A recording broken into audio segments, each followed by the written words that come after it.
faire quand la Bible ne parle pas? La Bible ne dit pas tout expressément. Ça veut dire que tout ce que nous avons besoin ne seront pas écrits dans la Bible.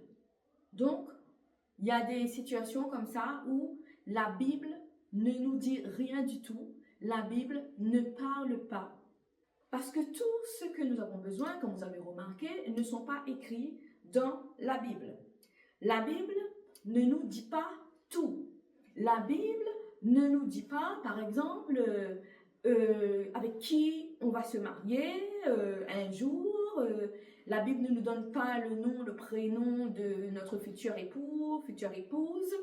La Bible ne nous dit pas que on va être dans telle famille, qu'on aura des parents qui vont s'appeler comme ça, qu'on va avoir 5 frères, 4 frères, 2 sœurs. La Bible ne nous dit pas dans quelle école on va aller.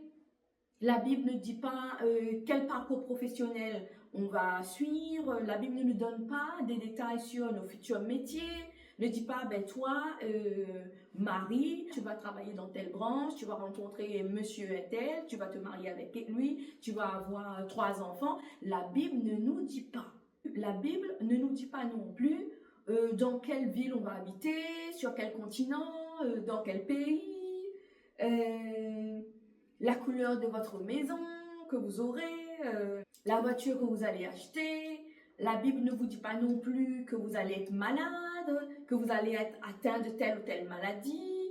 La Bible ne vous dit pas si vous êtes appelé au ministère, au service de Dieu. La Bible ne nous dit pas non plus comment va s'appeler notre ministère. La Bible ne nous dit pas comment va s'appeler notre pasteur, comment on va appeler l'église dans laquelle on va évoluer. La Bible ne nous dit pas. Et surtout, est-ce que la Bible vous dit expressément quelles sont les personnes que vous allez rencontrer qui vont vous aider, qui vont vous faire du bien, et quelles sont les personnes que vous allez rencontrer et qui vont vous détruire, vous faire beaucoup de mal? Non, c'est pas écrit. La Bible ne nous donne pas expressément les réponses, les solutions à nos situations, à nos problèmes, à nos questions. Alors on reste souvent dans le brouillard, dans le flou, on est perturbé, on est bouleversé, on n'arrive plus à avancer lorsqu'il n'y a pas de texte écrit pour telle ou telle situation que nous traversons. Surtout s'il vous arrive de gros problèmes et que vous allez vous retrouver dans des situations terribles et que la Bible ne parle pas, là vous serez perdu. Par exemple, si vous êtes dans une maladie de longue durée, la Bible ne vous dit pas qu'il faut aller voir un médecin. Mais vous savez que vous allez aller. Par contre, dans la Bible, Dieu dit que « Je suis ton Dieu, je te guéris ». Il dit que ça. Mais maintenant, comment il va le faire? Et vous ne savez pas, peut-être que Dieu va vous guérir si vous allez voir un médecin, si c'est possible de faire quelque chose au niveau médical. Mais la Bible ne vous dit pas expressément ce que vous devez faire, la marche à suivre que vous devez avoir pour être guéri. Si vous avez de gros problèmes judiciaires et que vous n'arrivez pas à vous en sortir, si ça fait des dizaines d'années que vous êtes dans des problèmes avec la justice alors que vous avez raison, que vous avez toutes les preuves, mais vous êtes dans cet engrenage diabolique de cette machine qu'on appelle la machine judiciaire et que vous n'arrivez pas à vous en sortir parce que la Bible ne vous donne pas de précision, d'indication et surtout ne vous explique pas la démarche à suivre pour sortir dans ce terrible problème. Alors vous êtes perdu et beaucoup perdent la foi. Je prends exemple les cas judiciaires parce qu'il y a beaucoup de personnes qui se retrouvent là-dedans et je pense que cette vidéo va vraiment bénir quelqu'un qui se retrouve là-dedans et que la personne pense qu'il est un cas impossible. Parce que j'ai rencontré beaucoup de cas comme ça qui semblaient être impossibles. Mais je vais vous donner dans cette vidéo la réponse à votre problème. Et donc, oui, il y a beaucoup de personnes qui sont pris là-dedans, ils ont toutes les preuves administrativement, au niveau documents, ils ont toutes les preuves, mais arrivent quand même à cumuler toute culpabilité, toute accusation contre elles. Il y a un problème, il y a un problème, oui, il y a un problème. Alors, comment régler ce problème puisque la Bible ne dit pas expressément ce que vous devez faire? Restez connectés, regardez jusqu'à la fin et vous allez voir comment régler ce problème.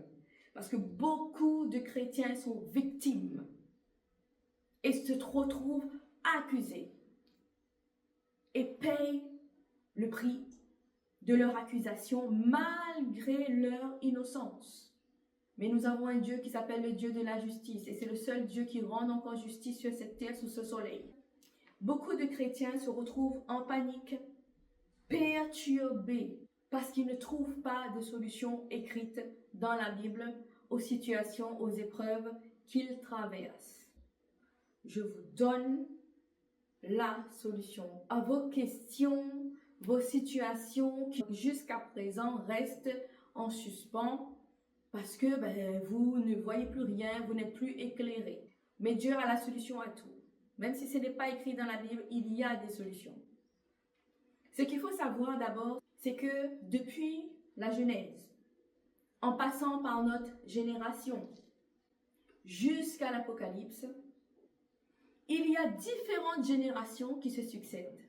C'est-à-dire différents peuples qui se succèdent et qui vivent à des saisons différentes.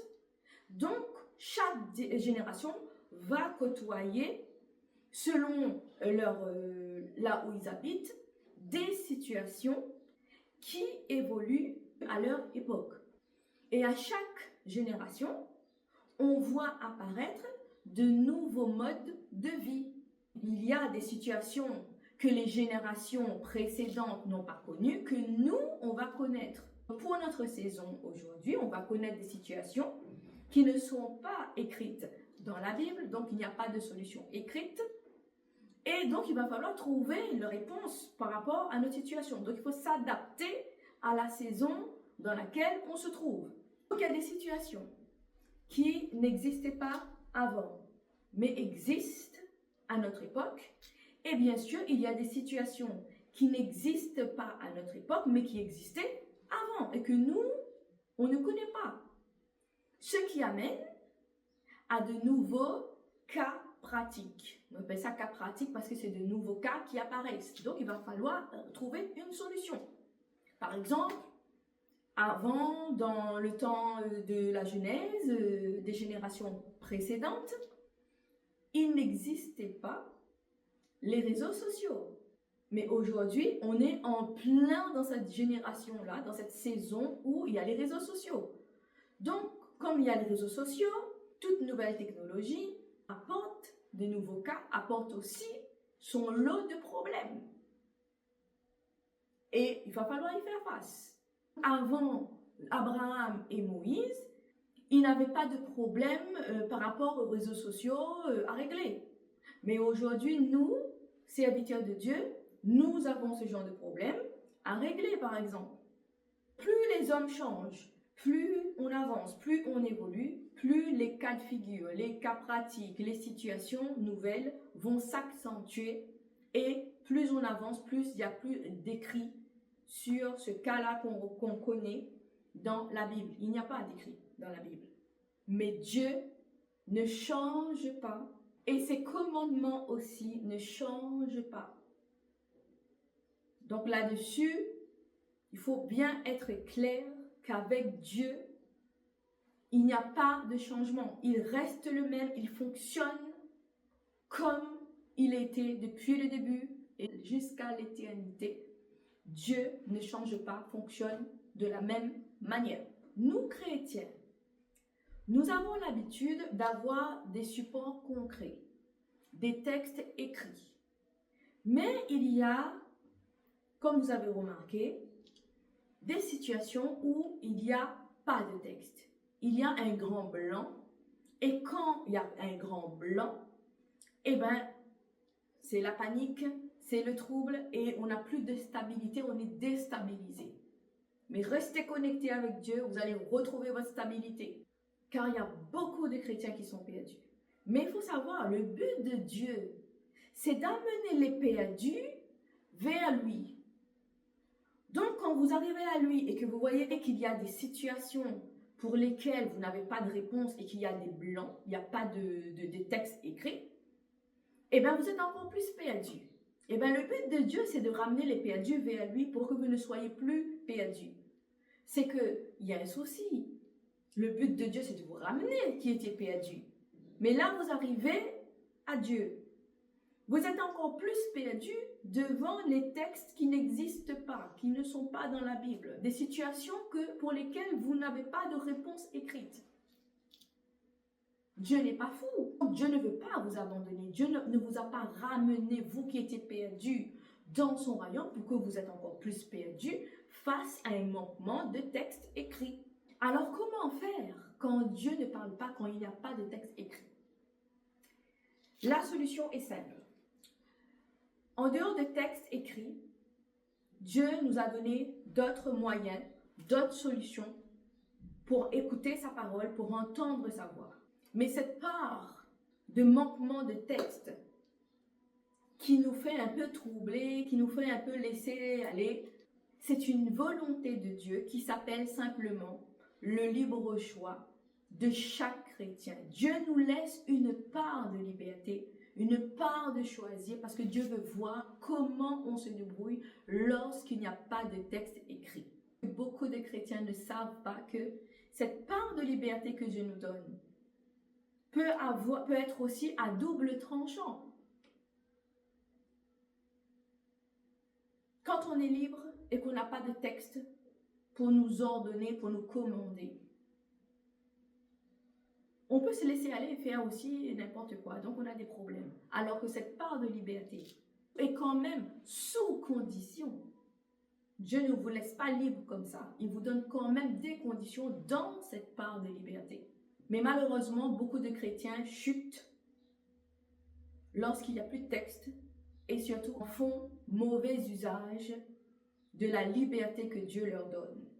Mais dans cette liberté de choisir, Dieu nous donne quand même des moyens complémentaires.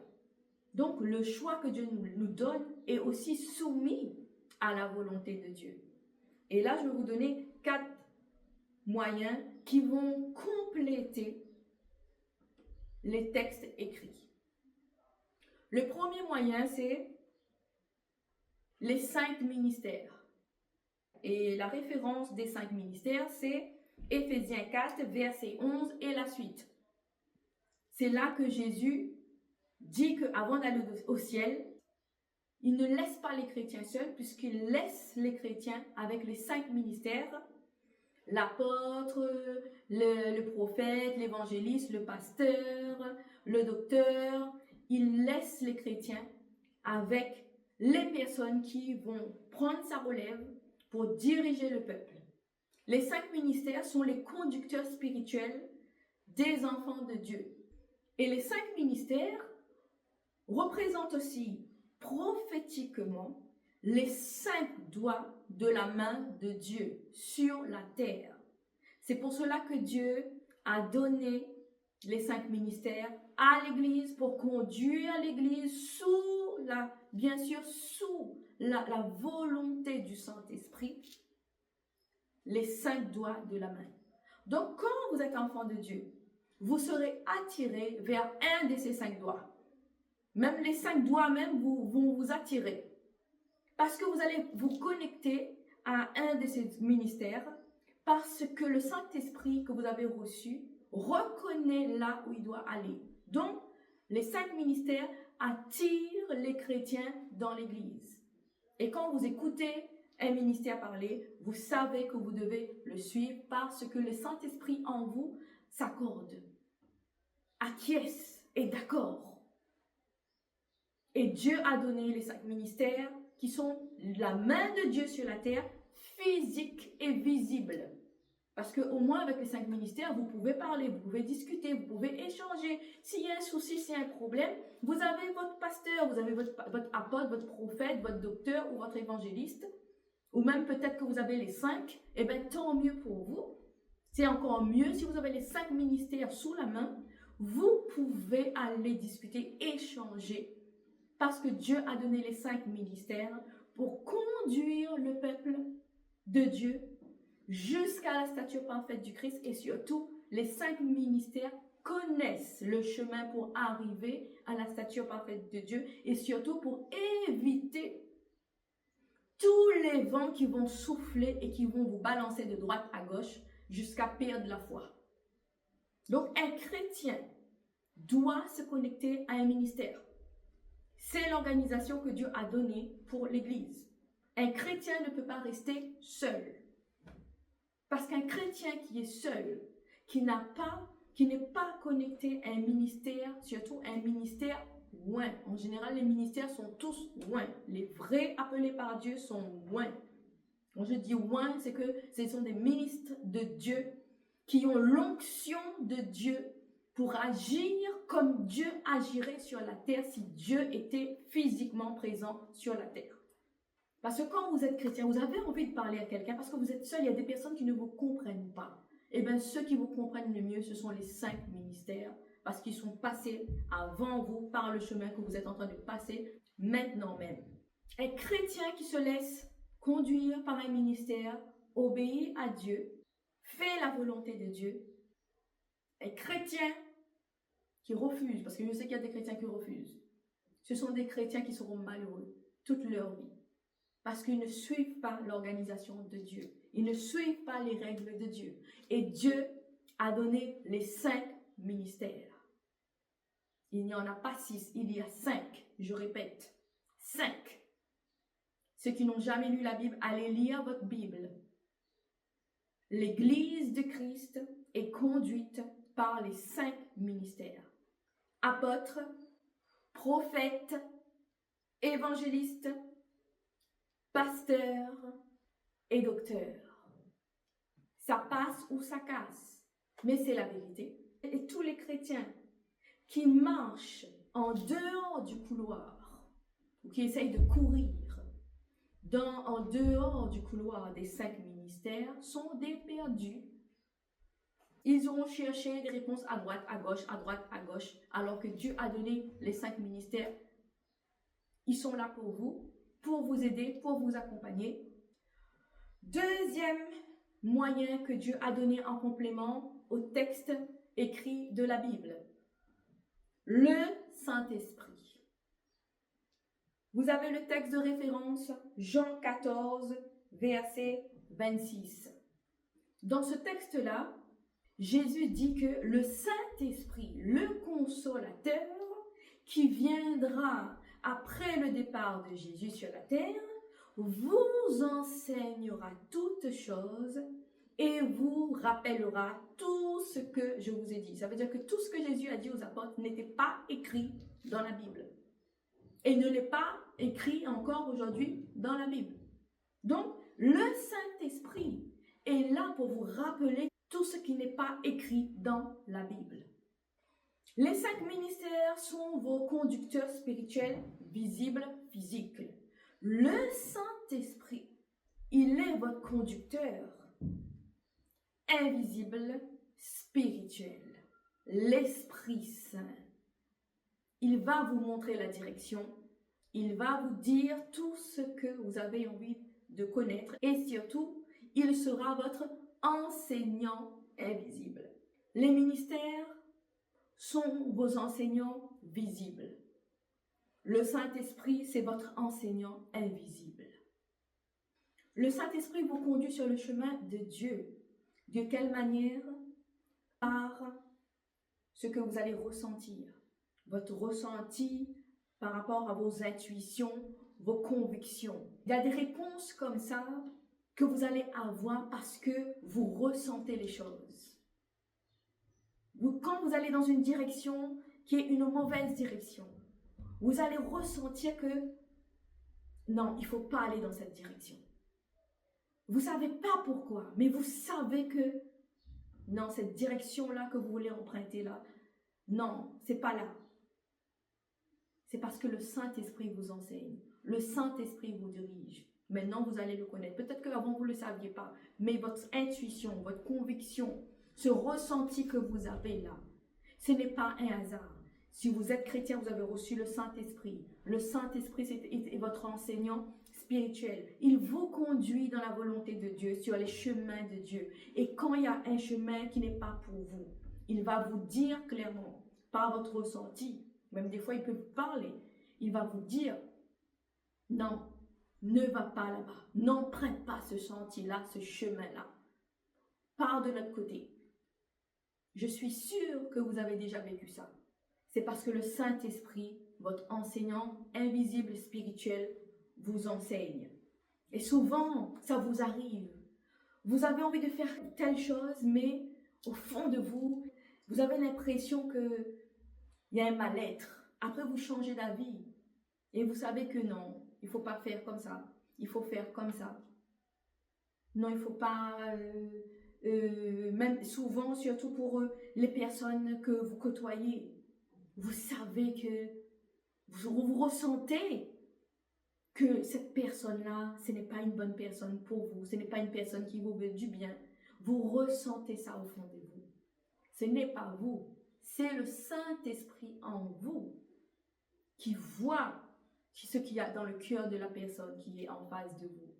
Et il vous détourne de cette personne-là. Et puis vous savez que cette personne-là, ce n'est pas à fréquenter. Pour le Saint-Esprit en vous, qui est votre enseignant invisible et spirituel, développe en vous ce qu'on appelle le sixième sens. Donc ça veut dire que là, vous voyez avec votre sixième sens, vous sentez, vous entendez avec votre sixième sens. Et dans ce cas-là, quand votre sixième sens est développé, on parle de sensibilité prophétique. Vous êtes sensible au prophétique. Et là, vous allez entrer dans ce niveau-là où vous allez développer votre sixième sens. Vous allez développer le prophétique qui se trouve en vous par le Saint-Esprit. Vous allez voir des choses que vos yeux ne voient pas. Vous allez entendre des choses que les oreilles n'entendent pas. Vous allez sentir des choses que votre corps ne sent pas. Physiquement, mais vous allez voir spirituel. Donc, tout ce que votre corps physique ne ressent pas, vous allez le ressentir au niveau spirituel. Vous développez la sensibilité prophétique. Vous êtes sensible à ce qui est bien, à ce qui n'est pas bien. Vous sentez les choses. Vous voyez ce que les hommes ne voient pas. Et vous suivez toujours la volonté de Dieu. Lorsque vous allez quelque part, vous allez être mal à l'aise. Vous n'allez pas vous sentir bien parce que ce n'est pas la volonté de Dieu. Alors vous n'allez pas continuer à persévérer dans ce cas-là, dans ce chemin-là, dans cette situation-là. Parce que la sensibilité prophétique en vous vous dirigera et vous enseignera par le Saint-Esprit. Et cette sensibilité prophétique, c'est une faculté que le Saint-Esprit amène dans votre vie, qu'il faut développer, qu'il faut utiliser.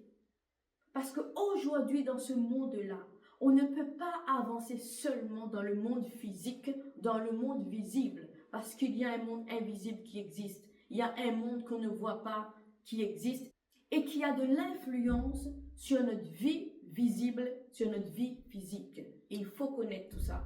Et plus vous êtes proche et intime du Saint-Esprit, et plus cette sensibilité prophétique va se développer en vous. Donc, connectez-vous au Saint-Esprit.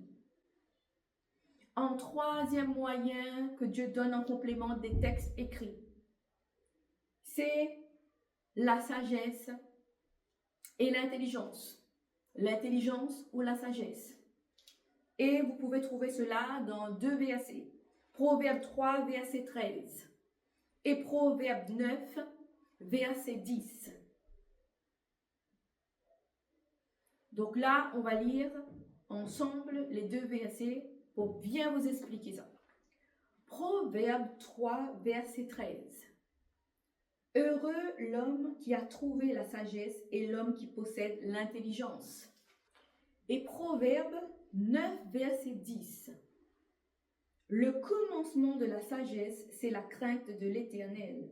Et la science des saints, c'est l'intelligence. Dans le premier verset, c'est-à-dire Proverbe 3, verset 13, Dieu nous dit qu'un homme qui agit selon la sagesse, qui a la sagesse et qui est intelligent, est un homme heureux. Donc, pour être heureux sur la terre, il faut être sage et intelligent. Et dans le deuxième verset, le deuxième texte, Proverbe 9, verset 10, Dieu nous donne la définition de la sagesse et nous donne également la définition de l'intelligence. La sagesse commence par la crainte de Dieu, commence par la crainte de l'Éternel. Alors, qu'est-ce que la crainte de l'Éternel?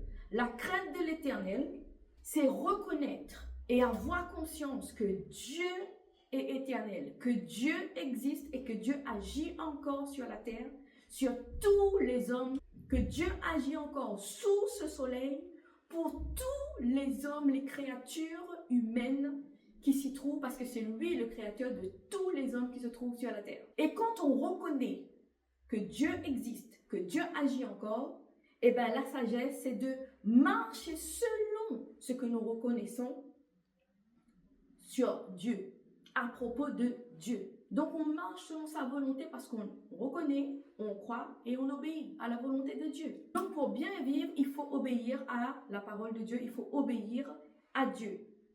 Donc la sagesse, c'est ça, c'est prendre conscience que nous sur la terre, on ne peut pas avancer seul, mais qu'on doit avancer en prenant en compte et surtout en mettant Dieu en priorité dans notre vie. Tout pour Dieu en premier. L'intelligence, c'est la science des saints. Alors, qu'est-ce que la science des saints? La science des saints, c'est la maîtrise de la connaissance divine. C'est être conscient du monde visible, physique, mais aussi être conscient du monde invisible et spirituel. Et surtout, en avoir la maîtrise. Tout ce qui s'y trouve dans ce monde invisible, dans ce monde qu'on ne voit pas, mais qui existe et qui influence notre monde qu'on voit, on doit avoir la maîtrise. Donc bien sûr, la science des saints, c'est avoir la maîtrise du monde de l'esprit spirituel, tout ce qu'on ne voit pas. Bien sûr, là, on va parler du monde des démons, des anges, surtout du monde de Satan, du monde des ténèbres, ce qui s'y trouve, et également, bien sûr, le monde de Dieu et tout ce qui s'y trouve, le royaume de Dieu sur la terre, tout ce qui s'y trouve. Tous ces êtres qui se trouvent dans le monde invisible, qu'on ne voit pas à l'œil physique, mais qu'on voit par le Saint-Esprit. Parce qu'on a le Saint-Esprit pour voir le monde invisible. Donc, être sage et intelligent, c'est réfléchir en prenant compte la science visible physique et la science invisible et spirituelle, afin de prendre les décisions adéquates pour toute situation que vous allez rencontrer, qui se présenteront devant vous, pour faire la volonté de Dieu. Car beaucoup de chrétiens pensent que tout descendra du ciel et tout se résoudra par l'intervention divine, mais ils ne savent pas comment. Beaucoup de chrétiens à qui je parle, quand je leur pose la question, si tu attends que Dieu fasse pour toi, alors comment est-ce que tu veux que Dieu agisse pour te montrer que c'est sa main qui agit? C'est bien d'attendre l'intervention divine, d'attendre la main de Dieu, mais comment concrètement? Et est-ce que vous reconnaissez l'intervention divine? Quand Dieu agit, est-ce que vous êtes capable de reconnaître? Et beaucoup n'arrivent pas à reconnaître parce qu'ils croient que c'est le diable et ils ont peur. Ce qu'il faut faire en premier quand on a la sagesse et qu'on est intelligent, selon Dieu, on doit pouvoir reconnaître quand les manifestations invisibles viennent de Dieu ou viennent de Satan. Déjà, il faut pouvoir le reconnaître. En quatrième moyen que Dieu nous donne en complément au texte écrit, ce sont les révélations. Les révélations, je vous donne le texte, c'est Jérémie 33, 3. Et on va le lire ensemble. Invoque-moi et je te répondrai. Je t'annoncerai de grandes choses, des choses cachées que tu ne connais pas. Et oui, chers chrétiens, cela existe. Les choses cachées qu'on ne connaît pas, mais que lorsque nous allons invoquer l'Éternel, Dieu va nous les dévoiler, va nous les montrer. Ici, sur ce domaine-là, des révélations, il faut être très spirituel pour comprendre. Et surtout pour accéder et en avoir la maîtrise. Les révélations, c'est tout ce qui ne sont pas écrits dans la Bible, mais qui vous seront révélés par invocation de Dieu. Dieu vous dit, invoque-moi. Donc vous avez le droit d'invoquer Dieu. C'est biblique. Invoque-moi, appelle-moi. Viens me consulter. Et je te donnerai la réponse à tes questions. Je te donnerai les solutions à tes problèmes. Comment? En invoquant, appelant Dieu. C'est biblique. Et il va vous donner cette réponse. Mais maintenant, il faut savoir comment cette réponse va venir, puisque ce n'est pas des réponses écrites. Alors, quand on invoque Dieu, c'est qu'on est dans la prière.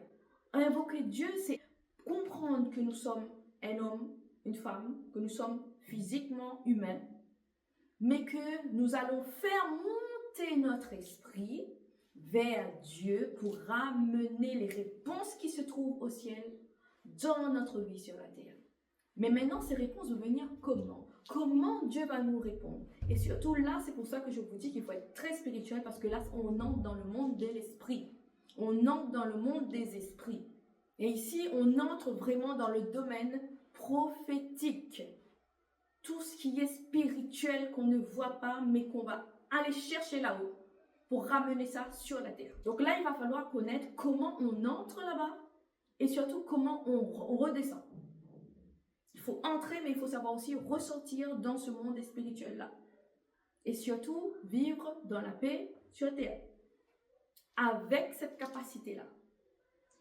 Donc, on touche vraiment dans ce monde prophétique, dans ce domaine prophétique, à la sensibilité que nous avons de Dieu. La sensibilité que nous avons à recevoir les réponses de Dieu dans le monde spirituel.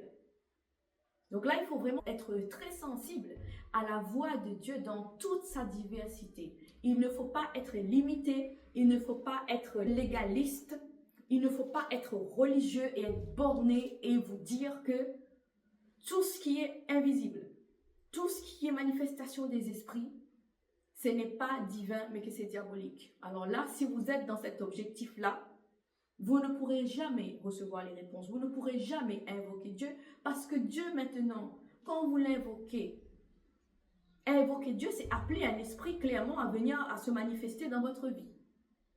Maintenant, il va falloir attendre la réponse et recevoir la réponse.